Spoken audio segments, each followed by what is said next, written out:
कुछ फैसले ऐसे होते हैं जो बस पल भर में सब कुछ बदल देते हैं। आज हम बताएंगे उसी फैसले की कहानी जिसने बांग्लादेश को आर्थिक संकट में धकेल दिया। दोस्तों, ये सिर्फ बांग्लादेश की गलती नहीं बल्कि उसके अहंकार का नतीजा है। सोचिए, जिस देश के कारखानों में दिन रात मशीनें गूंजती थी, आज वहाँ सन्नाटा और मजदूर खाली बैठे हैं। भारत ने ऐसा पलटवार किया कि बांग्लादेश के गोदाम माल से भरे हैं, लेकिन उन्हें खरीदने वाला कोई नहीं है। ये सिर्फ एक व्यापारिक झटका नहीं बल्कि ये चेतावनी है उन देशों के लिए जो भारत को हल्के में लेते हैं। बांग्लादेश इस समय एक ऐसी गलती कर चुका है जिसका असर अब वहाँ की सरकार और वहाँ के कारोबारियों को गहराई से महसूस होने लगा है। प्रधानमंत्री मोहम्मद यूनुस की सरकार ने भारत के खिलाफ जाकर फैसला लिया, जिसमें उन्होंने चीन का साथ देकर भारत को व्यापारिक चोट पहुंचाने की कोशिश की। लेकिन अब वही फैसला बांग्लादेश की अर्थव्यवस्था के लिए भारी मुसीबत बन गया। बांग्लादेश का सबसे बड़ा सहारा वहाँ का कपड़ा उद्योग रहा है, जिसने दुनिया भर में नाम कमाया है। यही उद्योग वहाँ के लाखों लोगों की रोजी रोटी का साधन है। लेकिन जब भारत ने इन उद्योगों के खिलाफ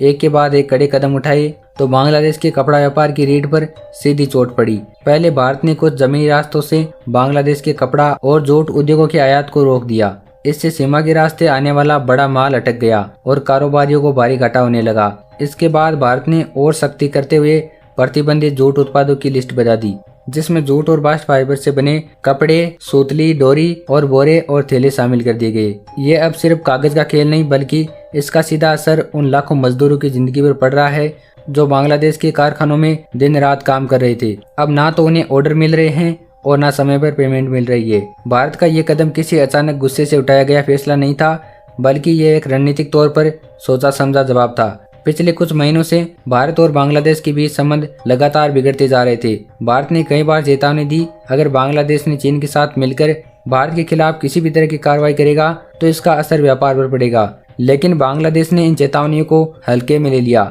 बांग्लादेश ने सोचा कि भारत शायद इतना बड़ा कदम नहीं उठाएगा, क्योंकि दोनों देशों के बीच व्यापारिक संबंध लंबे समय से चल रहे हैं। लेकिन भारत ने ये दिखा दिया कि उसकी रणनीति में राष्ट्रीय हित पहले है, चाहे इसके लिए किसी भी देश से पुराने संबंध तोड़ने पड़े। भारत ने साफ कर दिया है कि बांग्लादेश के कुछ चुनिंदा जूट उत्पादक सिर्फ महाराष्ट्र के नाहावा सेवा बंदरगाह से ही आयात होंगे और बाकी किसी भी बॉर्डर से नहीं। इसका मतलब है कि ढाका से भारत आने वाला सामान पहले समुद्री रास्ते से महाराष्ट्र जाएगा, फिर वहां से देश के बाकी हिस्सों में पहुंचेगा। ये रास्ता लंबा, महंगा और समय लेने वाला है, जिससे बांग्लादेश के निर्यातकों का मुनाफा घट जाएगा और कई ऑर्डर कैंसिल हो गए।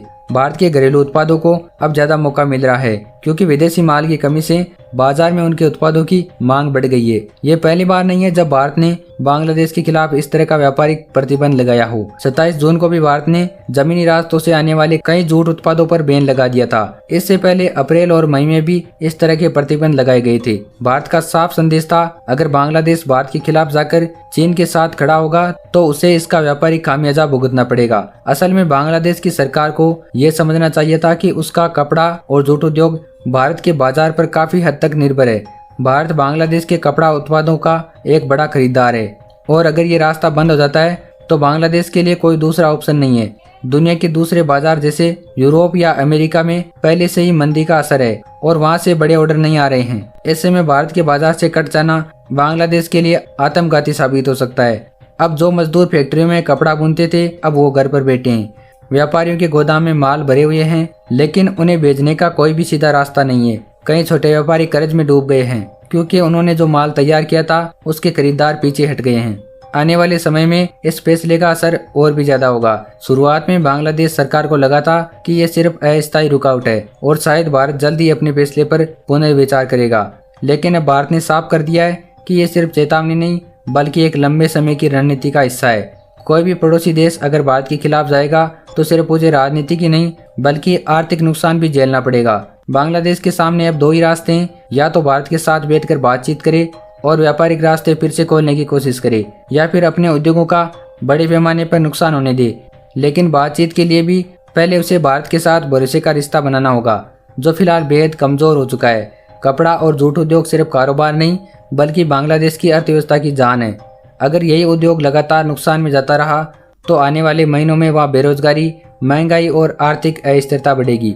ये पूरा मामला बाकी पड़ोसी देशों के लिए एक सबक है कि भारत को हल्के में नहीं लेना या भारत के खिलाफ किसी भी बाहरी ताकत का साथ नहीं देना। ये आर्थिक रूप से महंगा पड़ सकता है।